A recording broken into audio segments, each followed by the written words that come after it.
This is video number 3 of your April break videos. We spent about 2 PowerPoints talking about gene regulation. We're now going to talk about biotechnology, and then the final videos we're going to talk about are genetics, and then we will be done. Biogenetics is divided into 3 segments, the first being viruses, which is what we're going to talk about right now. So, in the late 1800s, this scientist performed an experiment and saw that something smaller than bacteria was causing something called tobacco mosaic disease. Back when tobacco farming in the South was really prevalent, we see that there's this disease that showed up that was tobacco mosaic disease. And so we see that not only do we have cells, we have something attached to it. What he determined was that it was a virus, and we have about 4 types of viruses. The most common one is a bacteriophage, or a T4 bacteriophage. The other one that we probably recognize the most are our RNA viruses, which is the influenza, the HIV, tobacco mosaic virus, and then adenoviruses are less common, and we don't see them as much. We probably most recognize the 2 to the right. The components of the virus are this.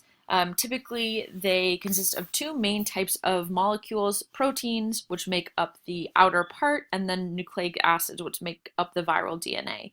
Basically, there is a protein capsid, which encases the genetic material, and then they might have some accessory parts depending on what they are.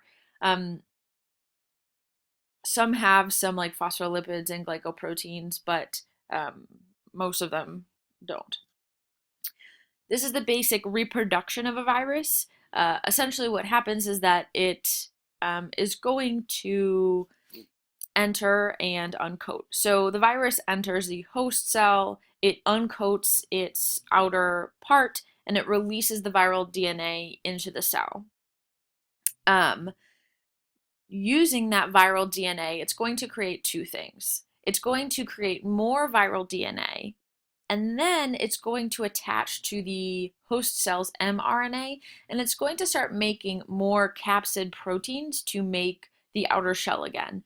Then when I have both the viral DNA and the kind of shell parts, they're going to self-assemble and exit the cell, and the host cell is going to die. When a cell is full of viruses, the lytic cycle destroys the host cell. This is going to produce a ton of new virus particles, or phages. A phage is only capable of reproducing via the lytic cycle, which is the viral reproductive cycle, when it is in what we call a virulent phage. Restriction enzymes have the ability to cut DNA at certain sequences, so some bacteria use this enzyme to defend against viral DNA. Again, the lytic cycle is this. It attaches, the DNA enters, and the outer shell breaks down. The host cell starts to make viral DNA and the new proteins. They are assembled, and then they are released, killing the host cell.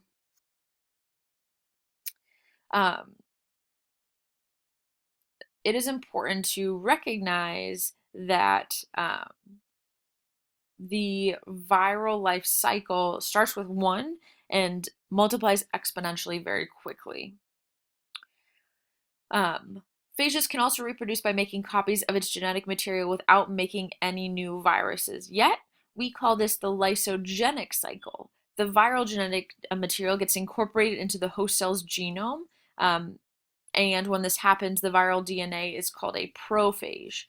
Every time the host cell undergoes cell division, the prophage is copied. No new viruses have been made yet, but the virus is laying dormant until that segment of DNA is read to make viral DNA. So we see the lytic versus the lysogenic cycle. The lytic very quickly starts to make new viruses, whereas the lysogenic, it incorporates its own DNA into the bacterial DNA, and it lies dormant until that DNA is read to make more viral DNA. What implications does this have? Viruses are highly efficient at replicating, and it allows for rapid volume. Uh, Virus replication allows for mutations to occur through unusual host pathways. RNA viruses lack replication error check mechanisms and have a higher rate of evolution. This is why HIV is so invasive. And related viruses can combine and recombine if they infect the same cell. So they are very quick to mutate. Again, this allows us to look at the lytic versus lysogenic cell. Uh, the viral reproduction, including membranous envelopes, if it is, and this is usually the RNA viruses, often it will require a certain outer coating. In this case, the envelope of this RNA virus requires a glycoprotein envelope around it. It allows it to more readily invade a host cell.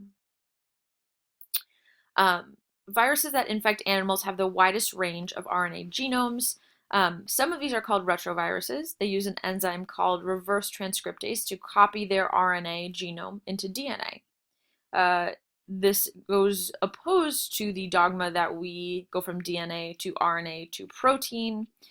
HIV is a well-studied system of a retrovirus or an RNA virus. So this is an example of the retrovirus. I'll allow you to look at that on your own if you need to.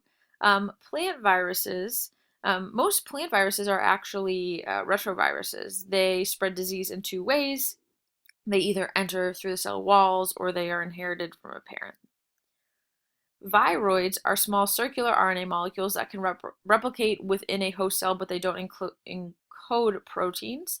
They cause disruptions in the regulatory systems that control plant growth. They're not present in humans. Prions are infectious proteins that cause brain disease in mammals. Mad cow disease was a prion disease.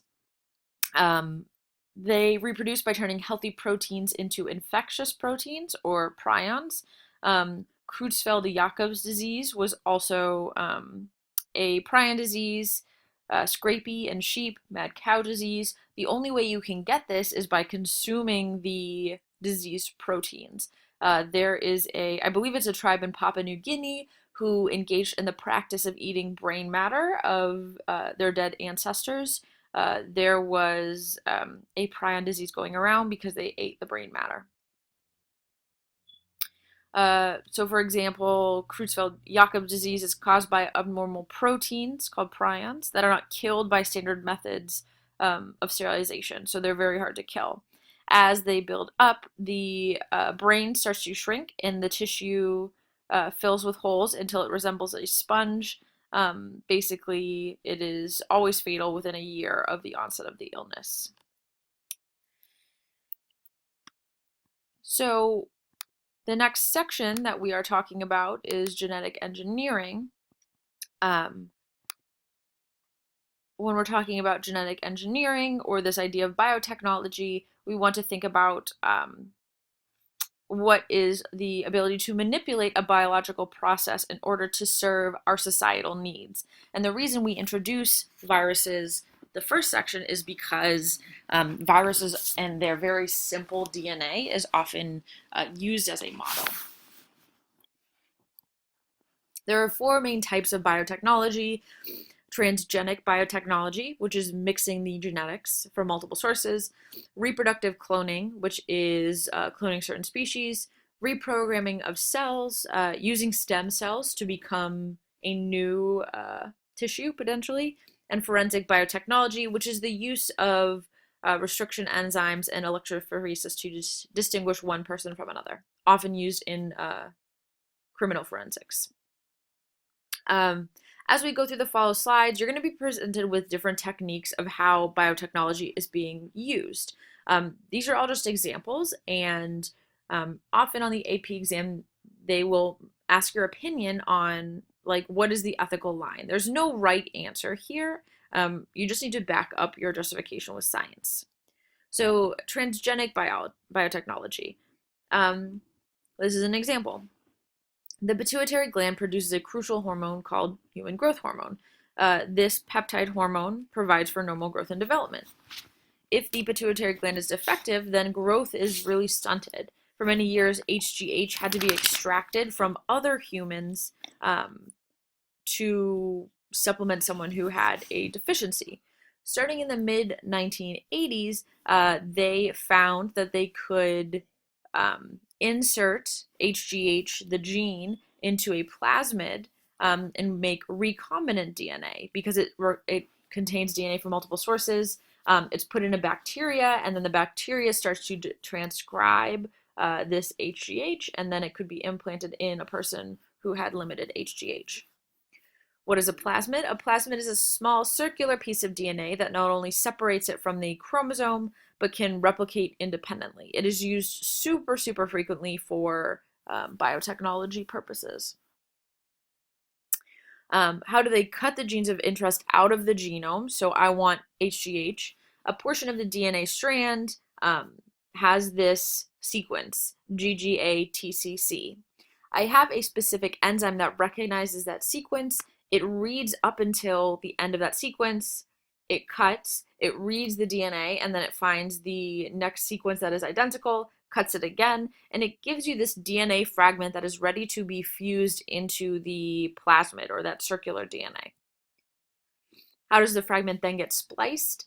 We've made things called sticky ends, and basically those will stick to the ends of the plasmid, and we get this recombinant DNA molecule.